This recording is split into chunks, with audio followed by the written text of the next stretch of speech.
ભાવનગર શહેરમાં હીરાના વેપારી અને રત્ન કલાકારો રેન્જ આઈ.જી.ની કચેરીએ દોડી ગયા હતા। થોડા દિવસ પહેલા બનેલા હીરાની લે-વેચ મામલે ગોલમાલ હોવાને પગલે એક તપાસની ટીમ નીમવામાં આવી છે, જેને કેટલાક વેપારીઓને પૂછતાછ માટે લઈ જતા લોકો દોડી ગયા હતા।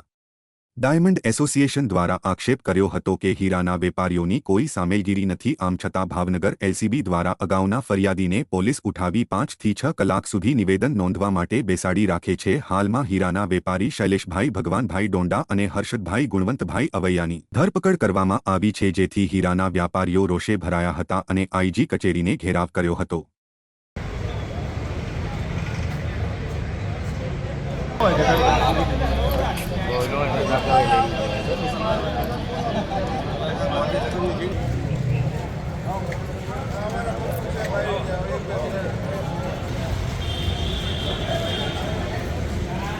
આયા છું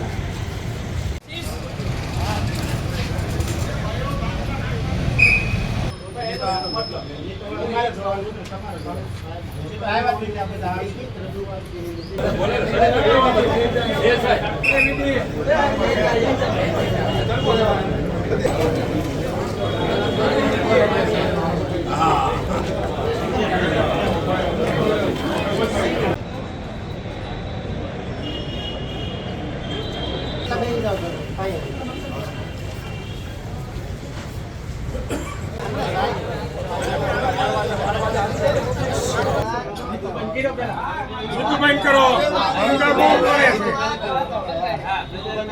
અમદા બહુ દોડે જીતુભાઈ બાઈક લઈ લ્યો ભાઈ દાદા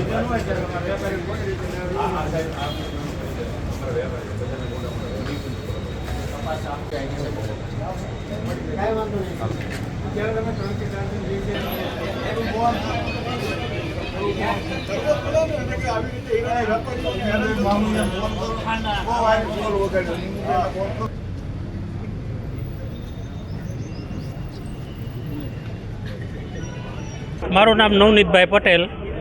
હું ખાલી એટલું જ જાણ કરવા માગું છું કે આઈજી સાહેબ અમારા બે પ્રતિષ્ઠિત વેપારીઓને અહીંયા લઈને આવ્યા છે, તો એમને મુક્ત કરે। એ કોઈ નિર્દોષ છે, કોઈ એનો ગુનેગાર છે નહીં।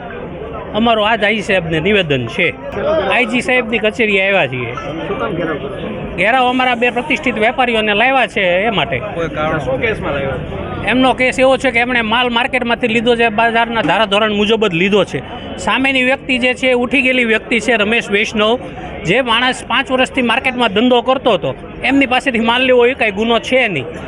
એ માણસ ઉઠી ગયો છે અને એના માલની રિકવરી બાબતે પોલીસવાળા અમના બે વેપારીઓને ઉપાડે છે અને એમ કહે છે કે આ માલ રિકવર કરો। ના, એ તો અમને કોઈ ખબર નથી, એવું અમને કોઈ જાણ નથી। મારું નામ સતીશભાઈ માંડાણી। સતીશભાઈ આઈજી ઓફિસે આવ્યો છો, શું છે કારણ? આઈજી ઓફિસ આવવાનું એક જ કારણ છે કે અમારે જે અત્યારે જે ડાયમંડમાં જે હીરાની ખરીદી કરે છે જે વેપારી, એને ખોટી રીતે હેરાન પરેશાન કરવામાં આવે છે। એની હીરાનો માલ જે કાયદેસર જે વેપારી હીરાનો માલ લેતા હોય, નથી ચોરીનો માલ લીધો કે નથી લૂંટનો માલ લીધો, એ વેપારી છે અને વેપારી જે અમારે જે દલાલ હસ્તક જે વેપારીને પ્રત્યે જે રીતે લેવામાં આવે છે એ રીતે લીધો છે। અને કારણ એટલું જ છે કે એ જે વ્યક્તિને જે પ્રોસેસ કરે, જેનો માલ લીધો છે, એક વ્યક્તિના લીધે એ 10 વ્યક્તિને વેપારીને હેરાન પરેશાન કરે છે। બીજું કહેવાનું એ છે કે જે અત્યારે બજારમાં ધંધો કરે છે, આ બધા અહીંયા વેપારીઓ આવ્યા છે રજૂઆત કરવા સાહેબને એટલું જ કહેવું છે કે જે ખોટી રીતે હેરાન પરેશાન કરે છે એ હેરાન પરેશાન કરવાનું બંધ કરી દે, અને જે ગુંડા લુખ્ખા તત્વો હોય એને જે વર્તન કરે છે એવું વેપારી સાથે વર્તન ન કરે। મહેરબાની કરીને જે અત્યારે થોડો ઘણો ધંધો ટકી રહ્યો છે અને ભાવનગરમાં જે શાંતિપૂર્ણ થોડો ધંધો કરી રહ્યા છે, નાના માણસોને રોજીરોટી આપી રહ્યા છે, હવે આ ધંધો બંધ કરવો હોય અને જો સુરત ભેગો પ્લાન કરવો હોય તો આ અમને વેપારીઓને બધાને જે ટોર્ચરિંગ કરીને કાં અંદર પૂરી દો અને કાં અમને બધાને શાંતિ એવી આમ હિંમત આપો કે તમે શાંતિપૂર્ણ ધંધો કરી શકો।